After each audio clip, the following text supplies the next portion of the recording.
किसान भाई नमस्कार। कृषि समाचारों में आपका स्वागत है। आइए सबसे पहले नजर डालते हैं आज के मुख्य कृषि समाचारों पर। बाढ़ से बचाव के लिए सतर्कता बरतने के निर्देश, गन्ना उत्पादन में उत्तर प्रदेश को राष्ट्रीय पुरस्कार, कृषि वैज्ञानिक बना रहे शुगर फ्री आम, केंद्रीय कृषि किसान कल्याण मंत्री ने कहा कृषि ऋण प्रणाली सरल बनाए बैंक, नवीन राजस्व संहिता से हजारों किसान बने भूस्वामी, आदिवासियों, जंगल, वनस्पति और विविध जीवों के बीच सह अस्तित्व पर जोर, महिलाओं कृषकों की आर्थिक स्थिति सुदृढ़ करने पर बल, वैज्ञानिकों ने दिया गाजर घास से कंपोस्ट बनाने का सुझाव। और अब समाचार विस्तार से। उत्तर प्रदेश के कुछ हिस्सों में बाढ़ की स्थिति विकट होते देख राज्य के लोक निर्माण व सिंचाई मंत्री शिवपाल सिंह यादव ने जिला अधिकारियों को निर्देश दिया है कि अति संवेदनशील जगहों का चिन्हीकरण करके सड़कों एवं बांधों की सुरक्षा सुनिश्चित की जाए। उन्होंने कहा कि लगातार बंधों का निरीक्षण करते रहें तथा विभाग के सभी अभियंताओं को तत्काल काम पर लगा दिया जाए। यदि स्टाफ की कमी है तो अन्य जगह से भी मंगा लिया जाए। उन्होंने कहा कि बाढ़ प्रभावित क्षेत्रों में किसी भी प्रकार की लापरवाही नहीं होनी चाहिए। यदि कोई अधिकारी लापरवाही करे तो उसके विरुद्ध कड़ी कार्रवाई सुनिश्चित की जाए। उन्होंने कहा कि जहां भी नए बांध बनाए जा रहे हैं अथवा मरम्मत कराए जा रहे हैं वहां पर वाइब्रेट रोलर का प्रयोग किया जाए। उन्होंने नदियों, नहरों, माइनरों में जल संचय की क्षमता बढ़ाने के लिए सिल्ट सफाई का निर्देश दिया है। साथ ही यह भी निर्देश दिए हैं कि इलाहाबाद, वाराणसी, मथुरा, वृंदावन एवं लखनऊ में नदियों पर चल रहे सौंदर्यीकरण के कार्यों का लगातार निरीक्षण किया जाए। उन्होंने कहा कि जहां कहीं भी निर्माण कार्य में बाधा आए उसे पुलिस, पीएससी से मदद लेकर दूर किया जाए। सिंचाई मंत्री विभाग के अधिकारियों के साथ जमरानी बांध बहुउद्देशीय परियोजना के MOU, राज्य में बाढ़ से प्रभावित जनपदों एवं गोमती रिवर फ्रंट तथा अन्य नदियों पर कराए जा रहे सौंदर्यीकरण की समीक्षा कर रहे थे। सिंचाई मंत्री ने अधिकारियों से पूछा कि गोला नदी, किच्छा नदी एवं नहरों को सिंचाई हेतु प्रदेश के हिस्से का जितना पानी मिलना चाहिए था उतना पानी क्यों नहीं मिल रहा है। श्री यादव ने कहा कि तत्काल उत्तराखंड के अधिकारियों से वार्ता करके सिंचाई हेतु अधिक से अधिक पानी की आपूर्ति सुनिश्चित की जाए। गन्ना किसानों में तकनीकी विकास के लिए उत्तर प्रदेश को राष्ट्रीय पुरस्कार से नवाजा गया है। नेशनल शुगर टेक्नोलॉजी एसोसिएशन ने उत्तर प्रदेश में गन्ना किसानों के उत्कृष्ट तकनीकी विकास की प्रशंसा करते हुए यह पुरस्कार प्रदान किया। भारत सरकार ने यह पुरस्कार प्राप्त कर गत दिनों प्रदेश के प्रमुख सचिव गन्ना विकास राहुल भटनागर ने मुख्यमंत्री अखिलेश यादव को समर्पित किया। ज्ञातव्य है कि उत्तर प्रदेश में तकनीकी उन्नयन के चलते गन्ना उत्पादन प्रति हेक्टेयर 58 मैट्रिक टन से बढ़कर 65 मैट्रिक टन हो गया है। प्रदेश में गन्ने में चीनी का परता भी 9.5% से बढ़कर 10.60% हो गई है। इस वर्ष प्रदेश की चीनी मिलों में 3000 करोड़ रुपए की अतिरिक्त चीनी का उत्पादन हुआ है। उल्लेखनीय है कि प्रदेश में 40 लाख किसानों की अर्थव्यवस्था गन्ने की फसल पर निर्भर है। गन्ने की उपज बढ़ने से किसानों को प्रति हेक्टेयर 25,000 रुपए का अतिरिक्त लाभ हुआ है। राजस्थान के महाराणा प्रताप कृषि विश्वविद्यालय के वैज्ञानिक मधुमेह के रोगियों के लिए कम मिठास वाले आम की किस्म तैयार करने में जुटे हैं। मिठास के कारण मधुमेह रोगियों को आम से दूर रहना पड़ता है। इसी को देखते हुए महाराणा प्रताप कृषि विश्वविद्यालय के वैज्ञानिक इसके बांसमांडा स्थित बोरवाट फार्म पर कम ग्लूकोज वाला आम तैयार कर रहे हैं। इसके लिए मध्य प्रदेश में पाई जाने वाली किस्म वनराज पर प्रयोग किया जा रहा है। यहां के वैज्ञानिकों के अनुसार वनराज में टोटल सोल्यूबल शुगर जिससे आम में मिठास बनती है वह कम है और अम्लीय तत्व जिससे आम में खटास आती है वह ज्यादा होगी। आम की अन्य किस्मों के जर्मप्लास्ट के जरिए वनराज की ही ऐसी किस्म तैयार की जा रही है जिसे मधुमेह के रोगी भी आसानी से खा सके। केंद्रीय कृषि किसान कल्याण मंत्री राधा मोहन सिंह ने कहा है कि कृषि ऋण देने की प्रणाली को सरल और सहज बनाने की जरूरत है। घटते किसान और खेतिहर मजदूर तथा भूमिहीन किसानों की बढ़ती संख्या पर गंभीर चिंता व्यक्त करते हुए उन्होंने कहा कि इस बड़ी चुनौती से निपटने के लिए बैंकों की भूमिका महत्वपूर्ण है। उन्होंने कहा कि किसानों की आमदनी को दुगना करने की सरकार की मंशा को फलीभूत करने के लिए शुरू की गई योजनाओं पर कारगर अमल शुरू कर दिया गया है। इसमें वित्तीय संस्थानों का दायित्व तो बहुत ज्यादा बढ़ गया है। कृषि मंत्री ने कहा कि कृषि ऋण के वितरण में होने वाली देरी पर तत्काल रोक लगानी चाहिए। इसके लिए पुरानी उलझाऊ प्रणाली को समाप्त कर नई पहल की जरूरत है। उन्होंने कहा कि देश के लगभग सभी राज्यों में भूमि संबंधी सभी दस्तावेज डिजिटल हो चुके हैं। बैंकों को चाहिए कि वे इन्हें ही मान्यता प्रदान कर भौतिक सत्यापन के लिए दस्तावेज की प्रतियां न मांगे। उन्होंने कहा कि किसानों को ऋण उनके जन धन बैंक खाता और आधार के साथ मोबाइल बैंकिंग के जरिए मिल जाना चाहिए। चालू वित्त वर्ष में सरकार ने कृषि ऋण के लिए 9 लाख करोड़ रुपए का प्रावधान किया है। खेती के इनपुट की उपलब्धता के साथ बाजार प्रणाली को सरल बनाने की दिशा में जबरदस्त पहल की है। मंडी कानून में संशोधन के बारे में बिहार, पंजाब और केरल को छोड़कर देश के सभी राज्य सहमत हैं। उत्तर प्रदेश के राजस्व मंत्री ने कहा कि किसानों को सुलभ एवं सस्ता न्याय मिलने के साथ ही भूमि का मालिकाना हक दिलाने के उद्देश्य से 36 अधिनियमों में संशोधन कर नवीन राजस्व संहिता लागू की गई, जिसका लाभ पूरे प्रदेश की जनता को मिला है।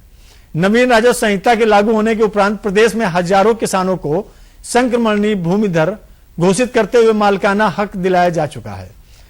केंद्रीय पर्यावरण, वन और जलवायु परिवर्तन राज्य मंत्री ने जंगलों, आदिवासियों तथा वनस्पतियों और जीव की प्रजातियों के बीच सह अस्तित्व पर जोर दिया। भारतीय वन सेवा के 2015 बैच के परिवीक्षाधीन अधिकारियों को संबोधित करते हुए उन्होंने कहा कि पेड़ और पक्षियों का संरक्षण तथा जानवरों और उनके प्रजातियों का सह अस्तित्व हमारी सभ्यता में निहित है। उन्होंने प्रशिक्षु अधिकारियों से आग्रह किया कि अच्छा वन अधिकारी बनने के लिए अपने काम में तन्मयता की आदत लाएं। केंद्रीय वन महानिदेशक एवं विशेष सचिव ने कहा कि आईएफएस अधिकारियों को प्रकृति के बीच में रहने का एक अवसर मिलता है। उन्होंने कहा कि युवा अधिकारियों को वन पर निर्भर रहने वाले समुदायों के गरीब लोगों के लिए काम करना चाहिए। कृषि वैज्ञानिकों ने विदेशी खरपतवार गाजर घास या कांग्रेस घास, चटक चांदनी अथवा कड़वी घास की समस्या से निपटने के लिए इसका कंपोस्ट खाद के रूप में इस्तेमाल का सुझाव दिया है। लखनऊ में गाजर घास उन्मूलन जागरूकता सप्ताह के दौरान भारतीय गन्ना अनुसंधान संस्थान के निदेशक ने बताया कि इसका वानस्पतिक नाम पार्थीनियम हिस्टेरोफेरस है, जो कि न केवल किसानों के लिए अपितु मनुष्यों, पशुओं, पर्यावरण एवं जैव विविधता के लिए एक बड़ा खतरा बनती जा रही है। आरंभ में गैर खेतीय क्षेत्रों में पैदा होने वाला यह खरपतवार आज सभी फसलों, उद्यानों एवं वनों के लिए भी एक भीषण समस्या बन गया है। भारत में सर्वप्रथम 1955 में दृष्टिगोचर होने के बाद यह विदेशी खरपतवार आज 350 लाख हेक्टेयर क्षेत्र में फैलकर मनुष्यों में एक्जिमा, एलर्जी एवं बुखार जैसे रोग उत्पन्न करता है। इस घास के सेवन से पशुओं के मुंह में सूजन आ जाती है एवं दुधारू पशुओं के दूध में एक विशेष प्रकार की गंध भी आती है। उत्तर प्रदेश के सहकारिता मंत्री ने कहा कि किसानों एवं महिलाओं को अधिक से अधिक ऋण उपलब्ध कराकर उन्हें खेती एवं अन्य व्यवसाय के द्वारा सुदृढ़ किया जाए। उत्तर प्रदेश कोऑपरेटिव बैंक, ग्राम विकास बैंक एवं निर्माण संघ के कार्यों की समीक्षा करते हुए उन्होंने अधिकारियों को निर्देश दिया कि सरकार द्वारा निर्धारित लक्ष्यों को समयबद्ध सीमा में पूर्ण करें। उन्होंने कहा कि जिन भी विभागीय योजनाओं का संचालन किया जा रहा है उसका लाभ हर व्यक्ति को मिलना चाहिए। और आइए अब नजर डालते हैं कृषि उत्पादों के मंडी भाव पर।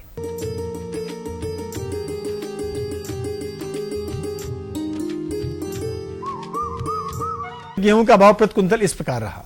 गोंडा में 1680 रुपए प्रति कुंतल, हरदोई में 1665 रुपए प्रति कुंतल, फैजाबाद में 1640 रुपए प्रति कुंतल और उन्नाव में 1670 रुपए प्रति कुंतल। अब बात चावल के भाव की। गोंडा में 2030 रुपए प्रति कुंतल, हरदोई में 2250 रुपए, फैजाबाद में 2250 रुपए और उन्नाव में 2200 रुपए प्रति कुंतल रहा। अब बात चना की। गोंडा में 8550 रुपए प्रति कुंतल, हरदोई में 7270 रुपए प्रति कुंतल, फैजाबाद में 8800 रुपए प्रति कुंतल और उन्नाव में 9000 रुपए प्रति कुंतल रहा। आलू गोंडा में 1530 रुपए प्रति कुंतल, हरदोई में 1610 रुपए, फैजाबाद में 1450 रुपए और उन्नाव में 1450 रुपए प्रति कुंतल रहा। अब बात प्याज के भाव की। गोंडा में 805 रुपए प्रति कुंतल, हरदोई में 990 रुपए, फैजाबाद में 900 रुपए और उन्नाव में 985 रुपए प्रति कुंतल रहा। अब बात टमाटर के भाव की। गोंडा में 1450 रुपए प्रति कुंतल, हरदोई में 1650 रुपए, फैजाबाद में 1500 रुपए और उन्नाव में 1670 रुपए प्रति कुंतल रहा। अब बात लौकी के भाव की। गोंडा में 1280 रुपए प्रति कुंतल, हरदोई में 1650 रुपए, फैजाबाद में 2400 रुपए और उन्नाव में 1275 रुपए प्रति कुंतल रहा। अब बात लहसुन के भाव की। गोंडा में 6900 रुपए प्रति कुंतल, हरदोई में 9000 रुपए प्रति कुंतल, फैजाबाद में 9800 रुपए प्रति कुंतल और उन्नाव में 8800 रुपए प्रति कुंतल रहा। अरहर गोंडा में 9850 रुपए प्रति कुंतल, हरदोई में 11860 रुपए प्रति कुंतल, फैजाबाद में 10700 रुपए प्रति कुंतल और उन्नाव में 11500 रुपए प्रति कुंतल। अब बात उड़द के भाव की। गोंडा में 9950 रुपए प्रति कुंतल, हरदोई में 10450 रुपए प्रति कुंतल, फैजाबाद में 10,000 रुपए प्रति कुंतल और उन्नाव में 11,950 रुपए प्रति कुंतल। अब बात गुड़ की।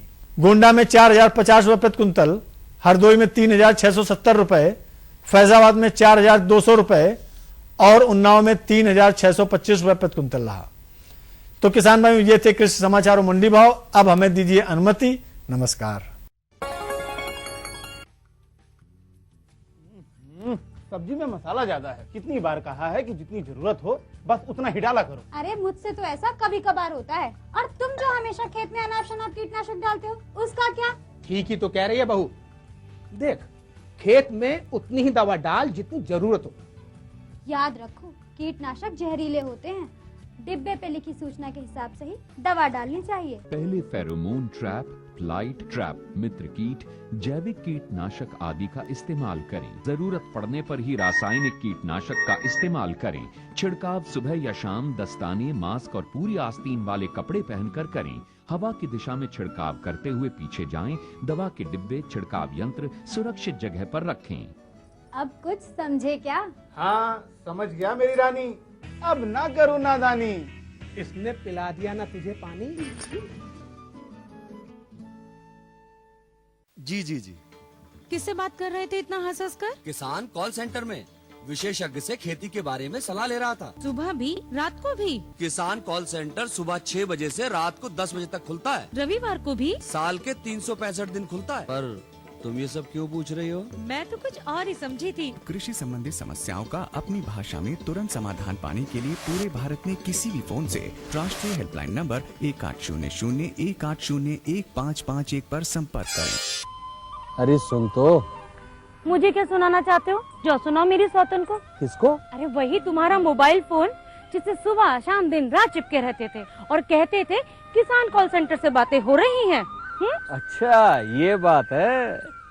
हाँ, क्यों? क्या हुआ? अब बात नहीं होती क्या? अब तो झट से बात हो जाती है। ऐसा क्या? हाँ, अब तो ज्यादा लाइनें और खास तकनीक के कारण खेती के माहिरों से तुरंत बात हो जाती है। और अगर कभी लाइन व्यस्त हो तो अपनी समस्या फोन पर रिकॉर्ड करा दो। वहाँ से फोन आ जाता है और समस्या की हल का मैसेज भी आ जाता है। ये देखो, आ गया। अरे वाह, इसका मतलब इंतजार की घड़ी अब खत्म। हाँ, तभी मैं सोचूं कि आजकल मुझ पर इतना प्यार क्यों आ रहा है। कृषि संबंधी समस्याओं का अपनी भाषा में तुरंत हल पाने के लिए पूरे भारत में किसी भी फोन से हेल्पलाइन नंबर पर संपर्क करें। किसानों का दोस्त किसान कॉल सेंटर।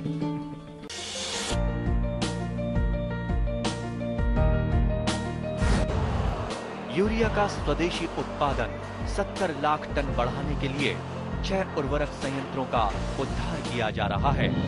FCIL के गोरखपुर, सिंदरी, तलचर और रामागुंडम संयंत्र, HFCL की बरौनी इकाई और BVFCL की नामरू फोर्थ। सोने पर सुहागा ये है कि देश में अब बनेगा सिर्फ नीम लेपित यूरिया, क्योंकि इससे होगा किसानों का फायदा ही फायदा। अनाज का उत्पादन 10% तक बढ़ेगा। बढ़ेगी 10 से 15% नाइट्रोजन क्षमता।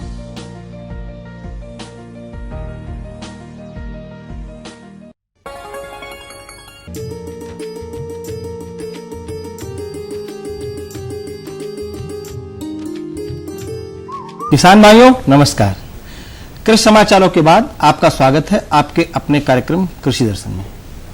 किसान भाइयों, अगर संतुलित आहार की बात करें तो संतुलित आहार के लिए सब्जियों का होना भोजन में बहुत आवश्यक है। जब सब्जियों का होना भोजन में आवश्यक है तो यह भी बहुत आवश्यक हो जाता है कि सब्जियों का उत्पादन बढ़े और गुणवत्तापरक सब्जियों का उत्पादन हो। इसी संबंधित है हमारा आज का विषय। हमारा आज का विषय है कद्दू कुल की सब्जियों में सामयिक कार्य। और इस विषय पर जानकारी देने के लिए हमारे साथ हैं डॉक्टर MP यादव। आप हैं संयुक्त निदेशक उद्यान निदेशालय लखनऊ से। तो आइए उनसे बात करते हैं। डॉक्टर साहब, आपका स्वागत है हमारे कार्यक्रम में। और हम बात करने रहे हैं कद्दू कुल की जो सब्जियां होती हैं उनमें इस समय क्या स्थिति है, क्या कार्य कर सकते हैं, सामयिक कार्य के बारे में। तो बहुत संक्षेप में कि क्या क्या कार्य हो सकते हैं वर्तमान समय में। इस समय कद्दू कुल की सब्जियों का बुआई जो है मेढ़ों पर करना चाहिए, क्योंकि वर्षा ऋतु में जो है अगर मेढ़ों पर बुआई करते हैं तो इसे जल निकासी की व्यवस्था इससे हो जाती है जो है, और पानी नहीं लगता, पौधे खराब नहीं होते हैं जी। फल जो लगते हैं वो जो स्वस्थ होते हैं इससे जो है। आपने बुआई की बात करी, बुआई में बहुत सारी चीजें आती हैं, खेत की तैयारी करना होता है, बीज लेना होता है, बीज शोधन करना होता है, कहाँ से प्रारंभ करें बुआई की जो प्रक्रिया है? देखिए, इसकी बुआई के लिए तो कुछ प्रजातियां हैं, जैसे इसमें कद्दू कुल की सब्जियों में लौकी आ जाती है, तरोई आ जाता है, खीरा आ जाता है, कद्दू आ जाता है, करेला आ जाता है। ये सब सब्जियां जो है कद्दू कुल की सब्जियां कहलाती हैं, और ये लता वर्गीय सब्जी भी इनको बोलते हैं। तो इसमें जो है अभी समय है इसको जो तुरंत ही खेत की तैयारी कर लें जो है, और खेत की तैयारी के लिए 4-5 बार खेत को जो है मिट्टी पलटने वाले हल से उसकी जुताई करें, और अच्छी तरह से तैयार करके उसमें जो है गोबर की सड़ी हुई गोबर की खाद 25 से 30 टन जो है सड़ी हुई गोबर की खाद उसको मिला करके इसके बाद उसमें बुआई कर दें जो है, और नालियां बना लें उसमें मेड़ और बीज जो है, और इसके बाद तो उसकी बुआई करें जो है। इसमें कुछ खास प्रजातियां हैं, जैसे लौकी है जो है, लौकी में जो है कल्याणपुर लॉन्ग ग्रीन है, पूसा समरपुर लॉफिक लॉन्ग है, पूसा समरपुर लॉफिक राउंड है, और इसी तरह से जो है तरोई में है, तरोई में पूसा चिकनी है, पूसा नसदार है, और कल्याणपुर हरी चिकनी है। इसी तरह से करेला में करेला बारामासी है। इसी तरह से सभी जो सब्जियां हैं उनकी जो अलग अलग प्रजातियां हैं, और उन्हीं प्रजातियों को जो है मार्केट से लेकर के जो है हाइब्रिड सब्जियां भी आ गई हैं, बीज भी आ गए, इनको जो है बीज विक्रेताओं के यहाँ से जो है लेकर के जो है इनकी बुआई यथाशीघ्र कर, मतलब इन प्रजातियों की बुआई करने से उत्पादन अच्छा मिलेगा। बीज की बात करें तो बीज की उपलब्धता कहाँ से होगी, और बीज कैसा हो, शोधित हो या सामान्य बीज हो? अभी आपने संकर बीज की बात कही, तो संकर बीज कहाँ से मिलेगा? ये कई बातें हैं, इनके बारे में बताओ। हाँ, इसमें के लिए जो है जो बीज की उपलब्धता है जो है, देखिए हमारा विभाग जो खुद उद्यान विभाग जो है, हम लोग खुद जो बीज बनाते हैं जो है, ब्रीडर सीड हम लोग ICAR के जो संस्थान है जो है, भारतीय सब्जी अनुसंधान केंद्र जैसे वाराणसी है जो है, या और संस्थाएं जैसे कल्याणपुर चंद्रशेखर आजाद कृषि विश्वविद्यालय है, और अपना हम लोग जो उनसे ब्रीडर सीड लेते हैं, ये लोग ब्रीडर सीड तैयार करते हैं, और उस ब्रीडर सीड को हम लोग अपने राजकीय क्षेत्रों पर जो है इनका बीज बनाते हैं, आधारी बीज बनाते हैं, प्रमाणित बीज उनको तैयार करते हैं, और उनको किसानों के लिए हम लोग जो है अपने जिला उद्यान कार्यालय होता है वहाँ पर हम लोग इनको भेजते हैं बीज को, और वहाँ से जो है फिर किसानों को वहाँ से बीज उपलब्ध कराया जाता है। इसके अलावा प्राइवेट क्षेत्र में, निजी क्षेत्र में बीज विक्रेता हैं जो है, जिनके यहाँ जो है ये सब बीज उपलब्ध रहते हैं, और हाइब्रिड्स के बीज भी उनके पास रहते हैं, और किसान भाई अपनी इच्छा अनुसार उनको चॉइस करके जो है अपना उनको बीज कर लें, और उनको अपने यहाँ जो है। डॉक्टर साहब, आपका ये कहना है कि अगर किसी किसान को सब्जी का बीज लेना है, अच्छा बीज लेना, तो आपके जो जिला उद्यान अधिकारी कार्यालय में जाकर बीज उसको मिल सकता है। तो ये तो बहुत अच्छी बात है हमारे किसानों के लिए कि अच्छा बीज उनको वहां से मिल जाएगा, जो आपने बताया। अब जब बुआई करनी है तो उर्वरक का प्रयोग करते हैं, कुछ लोग गोबर की खाद डालते हैं, कुछ रासायनिक खाद का प्रयोग करते हैं, सही तरीका क्या है, मात्रा क्या होनी चाहिए? देखिए, इसके जो उर्वरक का प्रयोग जो होता है जो है, खेत की तैयारी के समय हम 25 से 30 टन जो गोबर खाद को हम तैयारी के समय मिला देते हैं खेत में जो है, और इसके बाद जो है नाइट्रोजन, फास्फोरस और पोटास की जो मात्रा होती है इसको भी तैयारी के समय मिला देते हैं। आधी मात्रा जो होती है नाइट्रोजन की, उसको जो है वो ट्रॉप ड्रेसिंग के रूप में हम 30 किलोग्राम मात्रा जो होती है नाइट्रोजन की जो है ट्रॉप ड्रेसिंग के रूप में उसको प्रयोग करते हैं। और ये बुआई के 15-20 दिन बाद जो है इसको निराई जब कर लेते हैं, पौधों की निराई हो जाती है, मिट्टी चढ़ाना होता है, तो उसके बाद जो है इसको टॉप ड्रेसिंग के रूप में जो है प्रति पौधे जो है 2-2 ग्राम जो है इस तरह से 1-1 मीटर पर जो पौधे लगाए जाते हैं उनको जो देते चले जाते हैं जो खाद उर्वरक जो है। एक बात आपने कही कि जो निराई गुड़ाई होती है, तो निराई गुड़ाई कितने पौध, कितने खरपतवार दिखते हैं निराई गुड़ाई करें, या कुछ उसका समय है, या कोई दवा का प्रयोग कर सकते हैं, उसको कैसे करें? देखिए, बरसात में जो खरपतवार का ज्यादा प्रकोप होता है, तो इसके लिए जो निराई करना होता है 15-20 दिन के बाद जो है एक निराई अवश्य हो जानी चाहिए। 2-3 निराई गुड़ाई की जरूरत पड़ती है। इसे निराई कर देने से जो है एक तो खरपतवार समाप्त हो जाते हैं, जो पौधों के जो खुराक जो खरपतवार जो लेते हैं उसकी जगह जो है जो हमारा पौधा है, जो लता वर्गीय सब्जियां हैं उनको लेती हैं जो है, और इसे जो है जब मिट्टी चढ़ा देते हैं तो उसकी जड़ मजबूत हो जाती है, और पौधे जो है उसको जो है वो जो हवा के झोंकों से वो जो है वो खराब नहीं होते हैं और मजबूत बनने रहते हैं जो है। डॉक्टर साहब, एक महत्वपूर्ण बात यह है, बहुत ज्यादातर हिस्सों में बरसात हो रही है तो सिंचाई की उतनी आवश्यकता नहीं, लेकिन अगर बरसात कम होती है, कहीं पे नहीं हो रही है, तो उस दिशा में उन पौधों की सिंचाई की आवश्यकता होगी, तो कितने दिन पे पानी की आवश्यकता होती है?